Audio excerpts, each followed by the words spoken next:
Numéro 16 de ce voyage incroyable où tu passes de la chrysalide au papillon.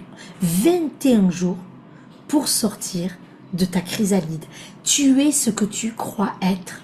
Et dans ce jour numéro 16, nous allons parler des croyances positives que tu portes déjà en toi. Je m'excuse déjà pour la petite voix, oui, ça s'appelle crier trop fort au match de volley de sa fille. Oui, je suis désolée les filles, vous me connaissez un petit peu maintenant. Donc, aujourd'hui, nous allons passer dans une autre vraiment étape. Nous avons, bon, la semaine dernière, sache que j'ai kiffé cette semaine où on est allé voir, on a fait des exercices de fou, fou. Donc j'espère vraiment que l'intégration des 3 derniers jours t'a permis de vraiment recalibrer tout ce que tu avais besoin. On est bien d'accord. Et aujourd'hui, nous allons passer vraiment aux croyances positives. D'accord? Donc, dans ta transformation, la transformation pour passer de cette chenille au papillon, bien évidemment, ne passe pas seulement par nettoyer ce qui bloque. Elle consiste aussi à reconnaître ce qui est déjà là. Parce que oui, à l'intérieur de toi, tu as déjà énormément de choses. Et en fait, il ne reste plus qu'à être dans cette éclosion. C'est ce qu'on fait dans mes accompagnements ou en particulier, alors on le fait dans les deux, que ce soit l'accompagnement du quotidien, c'est-à-dire l'accompagnement thérapeutique classique, mais aussi on peut le faire dans l'accompagnement Révèle-toi, qui est le signe du papillon. Donc, il y a les forces à aller voir, les ressources, les croyances positives que tu portes déjà en toi sans les voir. Aujourd'hui, je vais te proposer un exercice d'introspection simple, mais profondément révélateur.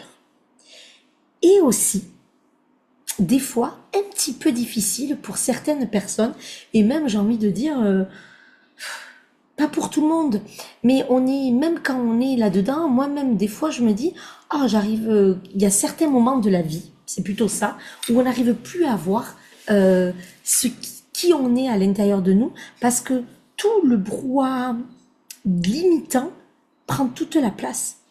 Tu vois, hop. Et là, il est temps, aujourd'hui, de mettre devant la scène, excuse-moi, mais ma voix ne va pas trop t'aider, et je sens que je vais la garder un bon petit moment. Donc, ça va être important de regarder toutes les croyances positives qui sont déjà ancrées en toi, et il est temps de les mettre en lumière. Donc, je vais te poser plusieurs questions. Donc, je t'invite à prendre de quoi noter. Je vais te poser la première question. Quelles sont les choses que tu sais profondément sur toi? Quelles sont les choses que tu sais profondément sur toi?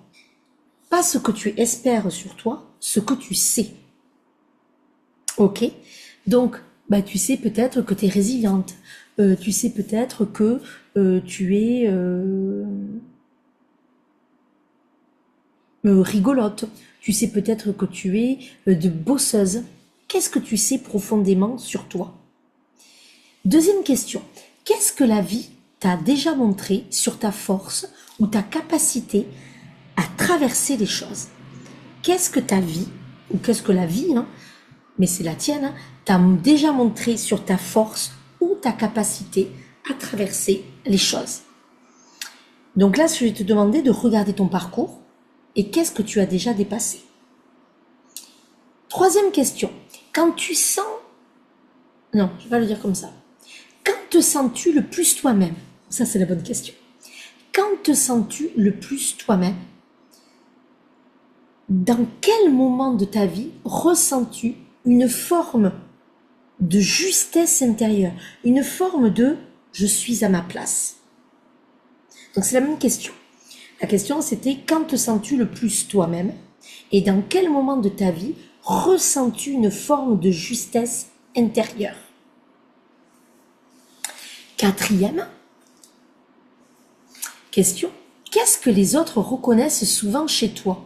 Une qualité, une présence, une manière d'être, peu importe. Et si tu ne sais pas, ben, va demander à 2-3 personnes que tu affectionnes, ben, tu leur poses cette question. Voilà. Ou tu l'envoies à un groupe WhatsApp de tes copines et tu leur demandes. 5e question. Si tu devais compléter la phrase suivante. Je sais que je suis quelqu'un qui... Et donc, qu'est-ce qui viendrait après le qui? Je sais que je suis quelqu'un qui... Je sais que je suis quelqu'un qui... Bon, on va laisser ça comme ça. Et la dernière question. Quelle croyance positive sur toi, donc sur moi, parce que c'est quand tu te la poses, c'est pour toi, quelle croyance positive sur moi commence à émerger à travers ces réponses? Ok? Donc maintenant qu'elles sont posées, on va le débuter ensemble. Tu vas fermer tes yeux et tu vas m'écouter. Tu vas prendre un moment pour respirer.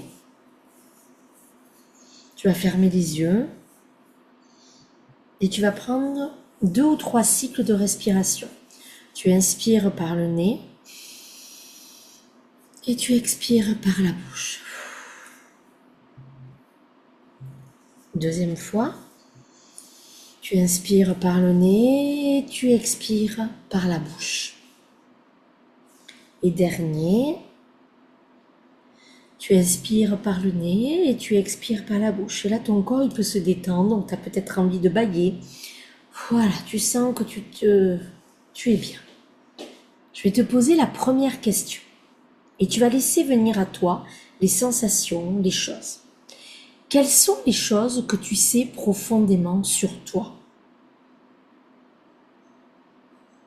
Et peut-être que là, tu vas entendre le murmure de « je suis quelqu'un de gentil ». Je suis une battante. Laisse venir à toi, ou c'est peut-être une sensation et tu sais que dans cette sensation, c'est ce mot-là que ça veut dire. Je te laisse les ressentir dans ton corps. Je te laisse peut-être les voir, les entendre, les ressentir. Peu importe.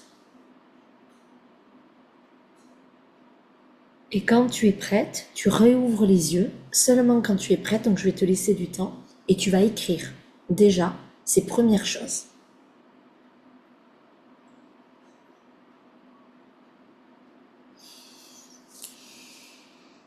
Tu peux continuer à fermer les yeux. Si tu as besoin encore d'entendre, de ressentir, de voir.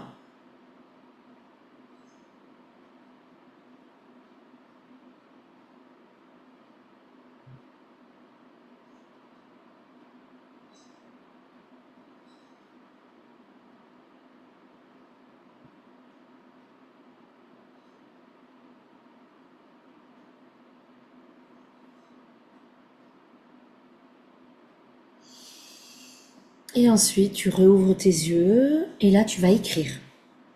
Ok? Et tu mets sur pause.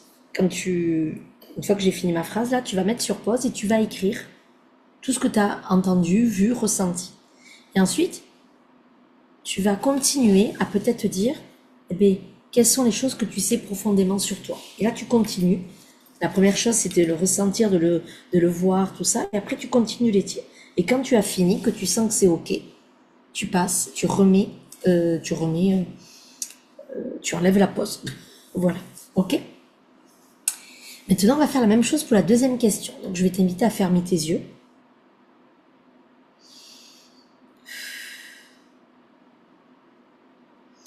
Qu'est-ce que la vie t'a déjà montré sur ta force ou ta capacité à traverser les choses? Et là, je vais t'inviter à regarder, à réexplorer ton parcours. Qu'est-ce que tu as déjà dépassé? Qu'est-ce que tu vois?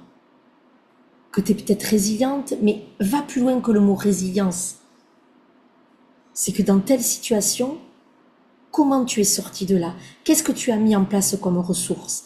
Est-ce que tu as demandé de l'aide? Est-ce que tu t'es recentré? Est-ce que tu as regardé factuellement les choses? Regarde, qu'est-ce que la vie t'a déjà montré sur ta force ou ta capacité à traverser les choses? Et observe ton parcours.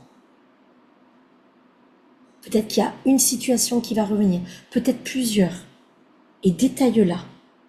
Et une fois que tu as fait ça, tu réouvres les yeux et tu viens noter sur ton cahier. Je te laisse quelques minutes pour être à l'intérieur de toi déjà. Et en même temps, je fais un petit peu l'exercice.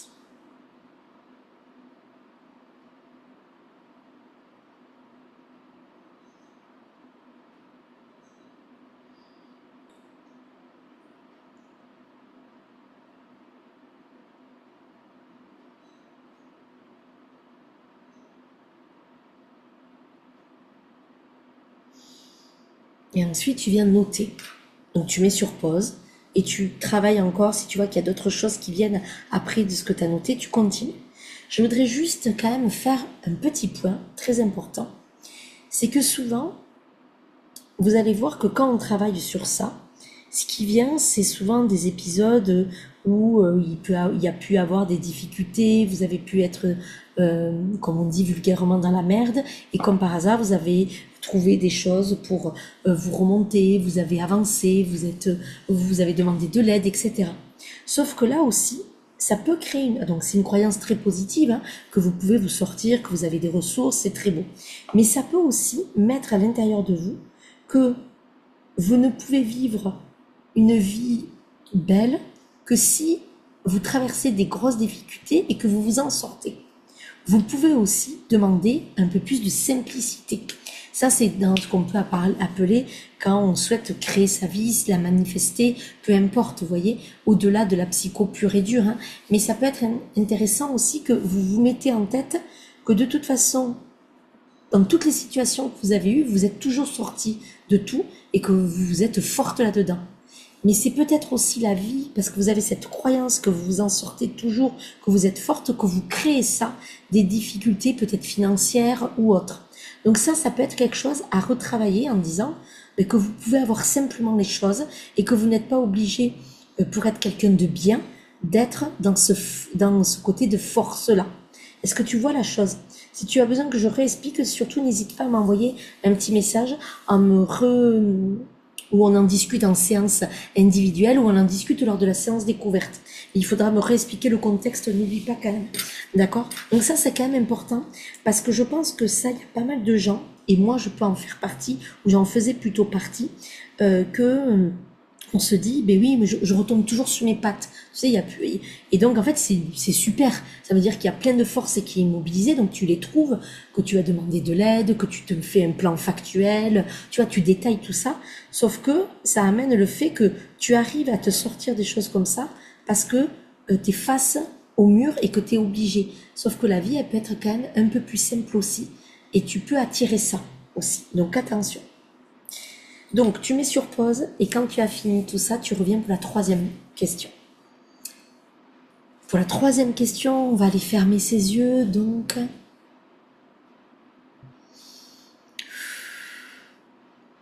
quand te sens-tu le plus toi-même? Dans quel moment de ta vie ressens-tu une forme de justesse intérieure? Ça peut être des fois quand tu es juste toi, une femme. Ça peut être aussi dans ton pôle professionnel, ça peut être quand tu es maman, ça peut être quand tu es une concubine, quand tu es une femme dans sa sexualité, peu importe, ou quand tu es amie, ou quand tu es la fille de tes parents, à quel moment de ta vie? Et tu observes ces moments-là, et surtout tu te demandes, ok, si quand je suis dans mon métier, je me sens à ma place, demande-toi pourquoi. Si tu es avec tes enfants, demande-toi pourquoi. Si c'est quand tu es avec tes parents, dans certains moments de ta vie avec tes parents, demande-toi pourquoi. Parce que c'est ça qu'il faut aller analyser. Quand te sens-tu le plus toi-même? Tu vas peut-être dire que c'est dans ton rôle de maman. Et pourquoi dans ce rôle de maman, tu te sens toi-même? Et c'est ça qui est intéressant et pas forcément le rôle. D'accord? Donc c'est ça que je vais te demander de travailler. Donc je te invite à te recentrer à l'intérieur de toi. Quand te sens-tu le plus toi-même? Dans quel moment de ta vie ressens-tu une forme de justesse intérieure?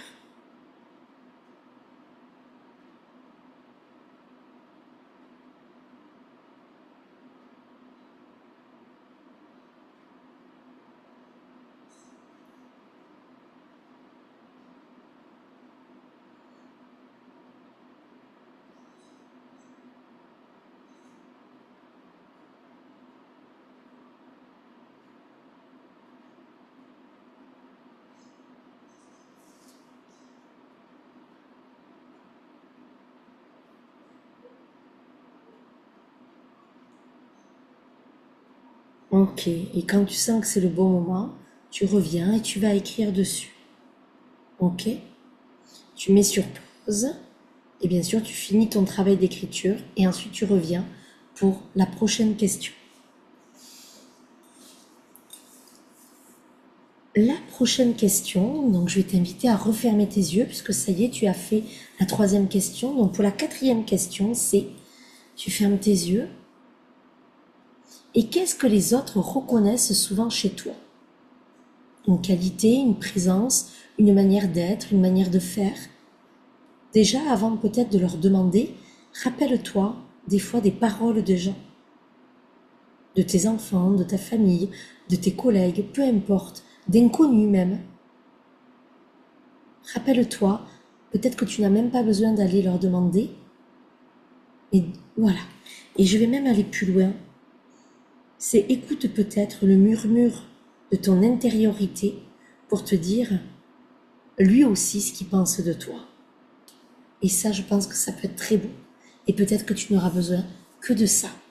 Je te laisse écouter.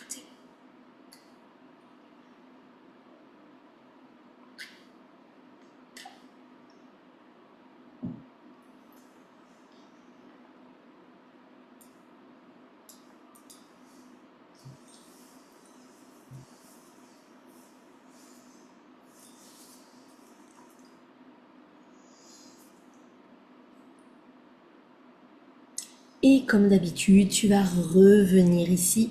Tu vas écrire sur tout ce que tu as pu noter. Et ensuite, je vais t'inviter à mettre sur pause si tu as besoin, bien sûr. Et on va passer à la prochaine question. La cinquième question, je vais t'inviter à fermer tes yeux et de compléter cette phrase. Je sais que je suis quelqu'un qui.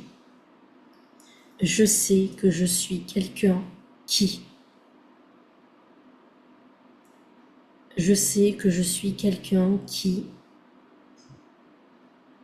Et soit dans le positif, peut-être avec un verbe d'action, qui est.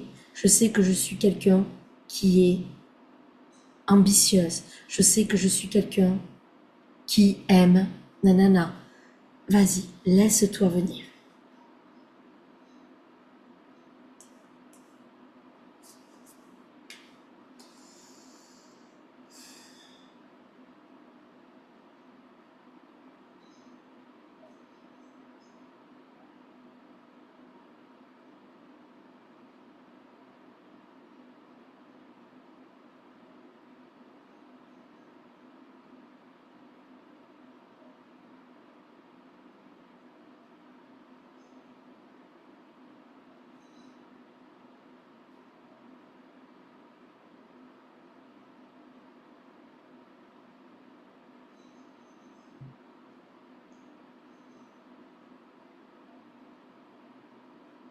Ok, je te laisse noter comme d'habitude, mettre sur pause et revenir après.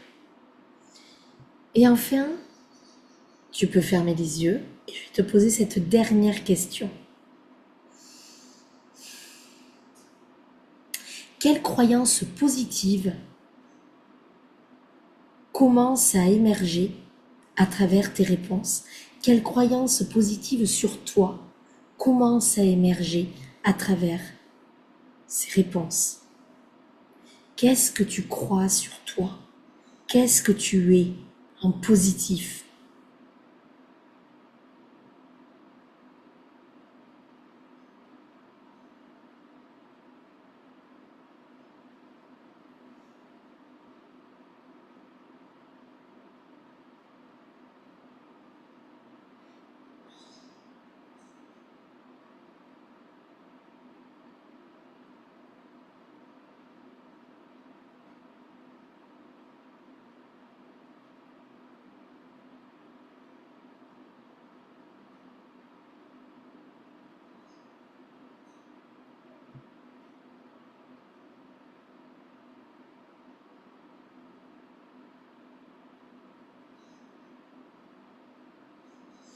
Ok, là tu reviens et comme d'habitude, tu écris sur tout ce que tu as ressenti, etc.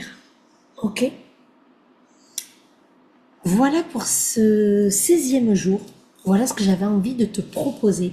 Ce sont des questions d'introspection très fortes et ces croyances-là, ben, on va les travailler toute la semaine. Si tu souhaites bien sûr que je t'accompagne et pas juste rester à l'étape de la conscientisation, ce qui est déjà beaucoup, mais si tu as envie d'aller plus loin, ben, c'est ce que je te souhaite, ben, c'est de travailler avec moi pour qu'ensemble, tu es ce que tu crois être. Je t'embrasse et je te dis à demain pour une nouvelle séance ensemble.